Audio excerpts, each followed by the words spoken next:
The Last Broadcast by Silent Screams. Don't forget to like and subscribe. I've been a journalist for 12 years, but nothing I've investigated prepared me for the day the package arrived. It was a rainy Tuesday morning, the kind of gray, damp day that makes the streets look like a black and white photograph. My apartment was filled with the usual clutter, notebooks stacked in lopsided towers, cold coffee in chipped mugs, and my recording equipment set up on the kitchen table like a shrine to my podcast. I make my living off dead air, a show about unsolved mysteries, forgotten crimes, and the strange things people don't want to talk about. I dig into the stuff that gets under your skin, the kind of stories you can't quite shake off when you turn out the lights. That morning, I was knee-deep in editing an episode about a missing hiker when the knock came. 3 sharp raps on my door. I wasn't expecting anyone. When I opened it, no one was there. Just a small, padded envelope lying on the floor. No return address. No postage stamp. The handwriting on the front was careful but uneven, like someone was forcing their hand to write normally. For Marta Levine, play me. Inside was a plain black USB stick. No note. No explanation. I plugged it into my laptop before I could talk myself out of it. The file on it had no name, just a string of random letters and numbers. When I opened it, the screen went black for a moment, then crackled with static. And that's when I saw the studio. The video looked like it had been filmed decades ago. The colors were muted, the picture grainy, as if someone had recorded it on old magnetic tape. A single camera was pointed at an empty stage in what looked like a small television studio. The backdrop was an unsettling shade of faded red, with gold trim peeling off the edges. For a long moment, nothing happened. The camera stayed perfectly still, like it was waiting for something. Then, from the shadows at the side of the set, a man stepped into frame. He was tall and thin, wearing a dark suit and a red tie that matched the backdrop. His skin had the pale, washed-out look of someone who's been indoors too long. His hair was slicked back in an old-fashioned style, and his smile was wrong. It wasn't the kind of smile you give to make someone comfortable, it was the kind you give when you already know the punchline, and it isn't going to be funny. "Good evening, friends," he said. His voice was deep, rich, and somehow wet, as if every word had to fight through something thick before it reached the air. He looked directly into the camera. Directly at me. "You've been waiting," he said, his lips barely moving. "And so have I." Then, without breaking eye contact, he began reciting names. At first, they were just random. Michael Turner, Deborah Lang, Elias Quinn. Then he said my name. Marta Levine. I froze. There was no reason for my name to be there, no reason for this man, in this decades-old broadcast, to know I even existed. He kept going, listing more names, faster and faster, his voice taking on a rhythmic, hypnotic quality. When he stopped, it was so sudden it felt like the air had been sucked out of the room. "We'll be back on the air very soon," he said, still smiling. "And you will be my next guest." The screen went black. The file ended. I sat there for a long time, staring at my reflection in the dark monitor. I didn't know it yet, but from that moment on, I wasn't alone in my own apartment. I didn't sleep that night.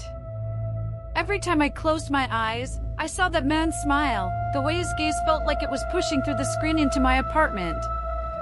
At around 3 a.m., I gave up on sleep and sat at my desk, replaying the video over and over. I was searching for something, anything, that would explain what I'd seen. The studio looked like it belonged to the late 70s or early 80s. The furniture, the microphone on the stage, the cameras, they were all relics from a time before I was even born. But what really got to me was the audio. There was something underneath his voice. A low, almost inaudible hum, like the sound of a refrigerator, but wetter. And if I turned the volume up all the way, I could just barely make out something else. Whispers. They were layered under the hum, so faint that they might have been my imagination. But I swear I could hear fragments of sentences. Don't stay. Behind you. Can't leave. Every hair on my arm stood on end. By sunrise, my exhaustion caught up with me, and I dozed off at my desk. I woke to the sound of my phone buzzing. It was a text from an unknown number. Stop watching. No sender name. No explanation. Just those 2 words. My first thought was that it was some kind of marketing stunt or viral campaign. But if that were true, how did they get my name, my number, and my address? And why did it feel like a threat? I decided to trace the origins of the video. A friend of mine, Liam, works as an archivist for a local news station, and he owed me a few favors.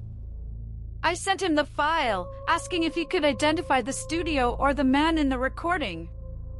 A few hours later, he called me. Marta, where the hell did you get this? I told him it was from an anonymous source. I'm looking at a still frame right now, he said. The guy in it? He looks exactly like a host from a small local network back in the 80s. Channel 6. Name was Vincent Harrow. But here's the thing, Harrow disappeared in 1987. They said he walked out of a live broadcast and never came back. Disappeared? As in vanished. No body. No witnesses. No explanation. The last thing he said on air was something about going where the audience is. People thought it was some bizarre joke. Then, nothing. Do you know where the studio was? I asked. That's the other weird part. The Channel 6 building was torn down in '94. Condemned. But Liam hesitated. Marta, the address it used to be at? That place isn't supposed to exist anymore. The whole block was demolished for redevelopment, but I've heard rumors. People say if you go there late at night, you can still see the building. Only at certain times. And only if you already know what it looks like. I felt a chill crawl up my spine. Send me the address, I said. That night, I found myself standing on an empty street on the edge of the city, staring at an open lot that should have been nothing but weeds and broken pavement. And yet, through the rain, I saw it. A tall, crumbling building with a faded Channel 6 logo painted on the side. The lights inside were on. The rain made the asphalt slick, reflecting the yellowish glow from the building's windows. From where I stood, the Channel 6 logo looked freshly painted, not like something that had been left to rot for 30 years. My shoes crunched on broken glass as I walked toward the front entrance. The closer I got, the more wrong it all felt, not just eerie, but off, like I was looking at a painting of a building instead of a real one. I reached for the handle. It was warm. And then it turned in my hand. The door swung open without a sound, revealing a dim lobby that smelled faintly of mildew and dust.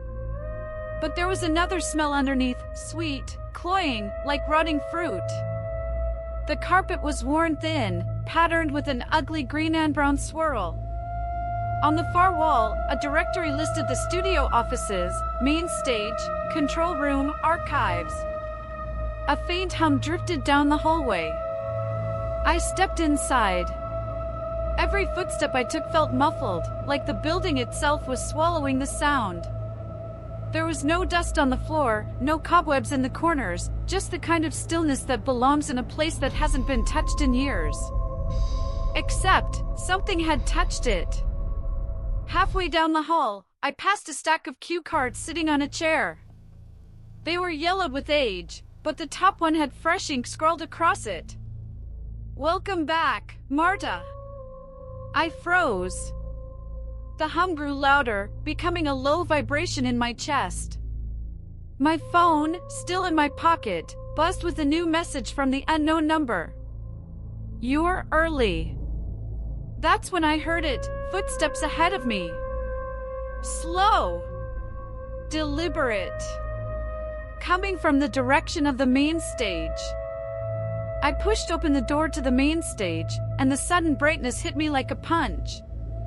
The set was exactly as it had been in the video, the faded red backdrop, the gold trim, the single microphone at center stage. The seats for the audience were empty, but I had the gut-twisting feeling they weren't unoccupied. It felt like something invisible was watching from every row. A camera stood on a tripod facing the stage. Its red recording light was on. The hum here was almost deafening, and layered in it were the whispers again, this time clearer. "Sit down. Time to speak. He's coming." Then the stage light shifted, casting a long shadow that stretched from behind the curtain. The shadow didn't match anything real. It was too tall. Too thin. And it moved without making a sound. The curtain parted just enough for him to step through. Vincent Harrow looked exactly as he had in the tape, same suit, same slick back hair, same smile that didn't belong on a human face. "Marta," he said warmly, as though greeting an old friend. "You made it." My throat tightened. "What is this place?" His smile widened. "The studio. My studio. And tonight, you'll help me bring it back on the air." I took a step back, but the door I'd come through was gone. In its place was a flat wall, painted in that same faded red. "Why me?" I asked. He tilted his head. "Because you already have an audience. And once you speak here, they'll hear us too." He gestured to the microphone. I didn't move. His voice dropped to a whisper, but I heard it as though it were right in my ear. "If you don't speak, someone else will have to take your place. Maybe your friend Leo?" My stomach turned cold. The whispers swelled, all around me now, hundreds of voices, desperate and angry. And somewhere in that noise, I thought I heard my own voice joining them. The whispers had rhythm now, like the low roar of a crowd right before a live show starts. I could almost feel breath on the back of my neck, but when I turned, there was nothing. "Go on," Vincent said. "They're waiting." I shook my head. "I'm not speaking into that thing." His smile faltered, just slightly, but his eyes didn't lose that strange, unblinking shine. "You think you have a choice?" he said, his voice still smooth, but colder now. "No one ever comes here by accident, Marta. The invitation is a contract. You opened the door." The stage lights flared, and for a moment, I saw them. The audience. Every seat was filled with shadowy figures, dozens, maybe hundreds. They sat perfectly still, their heads turned toward me. No faces, just the suggestion of eyes that gleamed faintly in the light. When I blinked, they were gone again, leaving the seats empty. But I could still feel their gaze. I backed toward the far side of the stage, looking for another exit, and saw a narrow door partially hidden behind the curtain. Vincent didn't stop me. He just kept smiling. I slipped through and found myself in a long corridor lined with shelves. The smell here was worse, like damp paper and something metallic. The shelves were filled with tapes. Hundreds of them, stacked neatly, each one labeled with a name and a date. The earliest dates were from the late 1970s. The most recent was today's date. The tape with today's date had my name on it. When I picked it up, it was warm in my hand. And I swear I heard faint breathing coming from inside the plastic case. On the far wall was an old monitor and a VCR, both coated in dust. Against my better judgment, I slid the tape in and pressed play. The screen lit up with static, then cleared to show me sitting on the stage microphone, speaking calmly into it. My voice was steady, but I didn't recognize the words. And now, to our loyal listeners, we bring you the next chapter, I heard myself say. We are everywhere. We are waiting. And we will come through. I hit stop, yanking the tape out so hard it almost broke. From the doorway behind me, Vincent's voice drifted in. See? You are a natural. I don't remember leaving the building. 1 second, I was in the archives. The next, I was stumbling down the empty street in the rain, clutching the tape in my jacket pocket. When I got home, it was nearly dawn. I told myself I'd just imagined most of it. That I was overtired.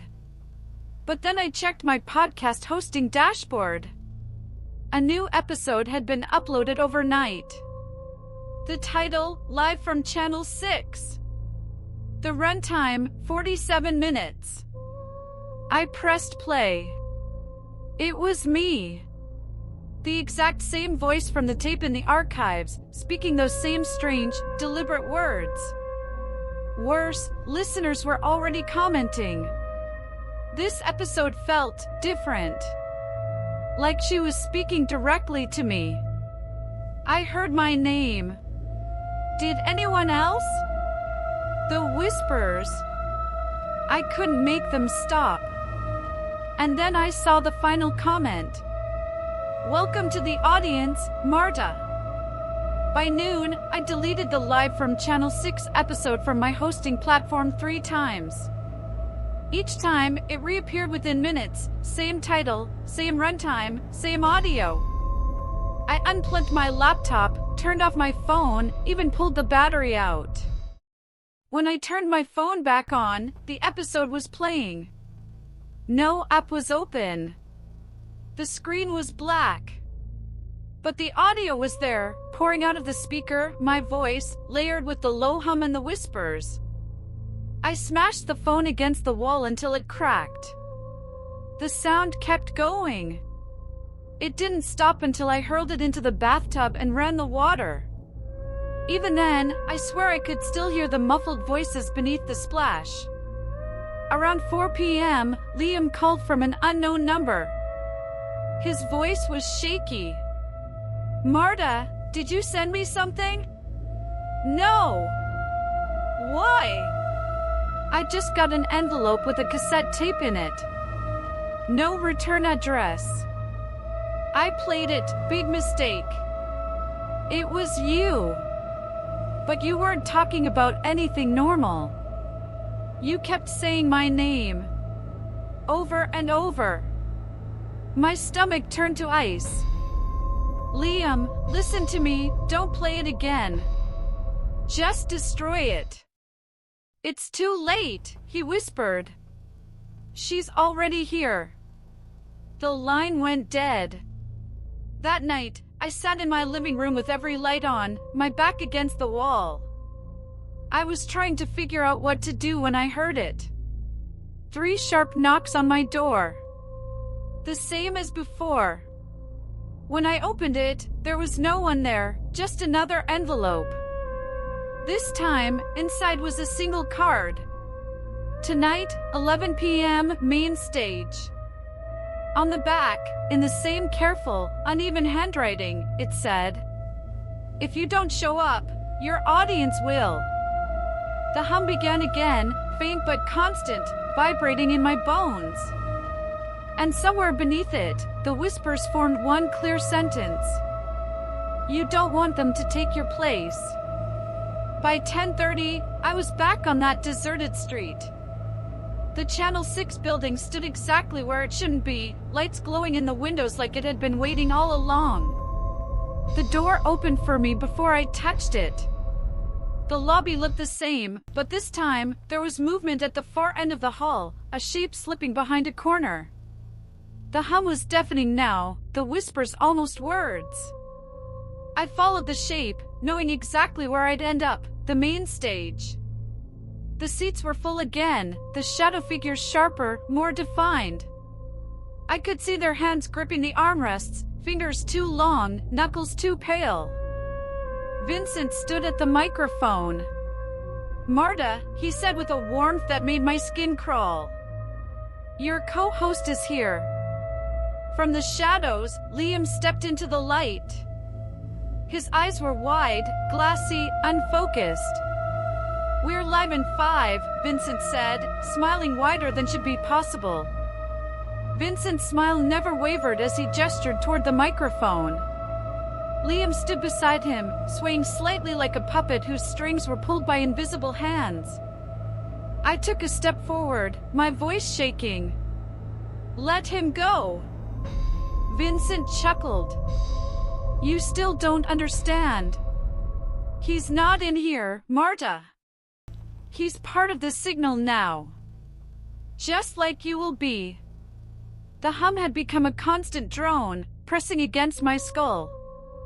The audience shifted in their seats, shadows leaning forward. Vincent's gaze locked on mine. "Step up to the mic, or the feed goes out without you." My breath caught. "Feed to who?" His eyes glittered. "Everyone who's ever heard your voice." The stage lights snapped brighter. I didn't remember moving, but I was suddenly at the microphone, its metal cold under my hands. Vincent stood off to the side, nodding approvingly. The red recording light on the nearest camera blinked twice, then stayed solid. "You're on," Vincent whispered. And then I heard myself speaking, except my lips weren't moving. The voice coming out was mine, but the words weren't. "Welcome, listeners. We've been waiting for you. Tonight, you'll hear what no one else has survived to repeat." Every shadow in the audience leaned forward as one, a wave of black shapes ready to pour toward the stage. The whispers became distinct. They were repeating my words in perfect unison. I looked harder at the shadow figures, and that's when I saw them for what they were. Faces. Not inhuman, not monstrous, human faces, distorted like reflections in water. Some were screaming, mouths stretched unnaturally wide. Others were whispering silently, their eyes fixed on me. I recognized some of them. Listeners who had written to me before. Guests I'd interviewed. People who had told me they couldn't stop hearing my episodes after dark. They weren't the audience. They were the broadcast. Trapped, looping forever in the signal. Vincent's voice cut through the roar, time to join them. The microphone burned under my grip, but I couldn't let go. The hum filled every nerve in my body. My vision flickered like bad reception, and for a moment, I saw my apartment empty, my laptop open, my microphone at home glowing red. I was speaking there, too. I tried to scream, but the sound came out as static. The last thing I saw was Vincent stepping toward the camera, his smile widening beyond anything human. "Thank you for tuning in," he said. "We'll be with you shortly." The lights went out. I woke up sitting at my own desk, my microphone still warm, the recording light on. On my podcast dashboard, a new episode was already live. The last broadcast featuring our new CO host. The comments were flooding in. I could swear she said my name. The voices, they're still here. "Welcome to the audience." And somewhere deep inside the track, under my own voice, I could hear Vincent's whisper. "We're live forever, Marta."